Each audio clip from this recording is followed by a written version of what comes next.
বাগেরহাটের 4টি আসন বহাল না থাকলে বাগেরহাটের জনগণ জাতীয় নির্বাচন বর্জন করবে। বাগেরহাটবাসী কোনো নির্বাচনে অংশগ্রহণ করবেন না। আর এই যে হরতাল অবরোধ, এগুলো কিন্তু শেখ হাসিনা কখনো কানে নেয় নাই। এই সরকারেরও দেখছি সেরকম একটা চিন্তা ভাবনা, মানে জনগণের দাবি দাওয়া এগুলো মাথা নিচ্ছে না, এগুলো কানে নিচ্ছে না। এই যে হাজার হাজার মানুষের কষ্ট হচ্ছে, এভাবে তো অনেক জায়গায় এই আসন, আমার কথা হচ্ছে যুগ যুগ ধরে যেখানে আসন ছিল 4টা, সেখানে কেন এখন একটা কমায় দিতে হবে? কার সুবিধা করার জন্য কমাতে হবে? আসন কমানোর তুমি কে? এগুলো কোন বালের সংস্কার?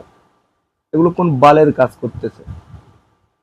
আসন কমানো, বাড়ানো, এগুলো তোমার কি দরকার? যেখানে যা আছে তাই করে একটা নিরপেক্ষ, একটা অংশগ্রহণমূলক, অবাধ সুষ্ঠু নির্বাচন আয়োজন করবে। আসন কমাবে না বাড়াবে, এই বাল তোমাদের করতে এখানে বসাইছে ফালতু কোথাকার।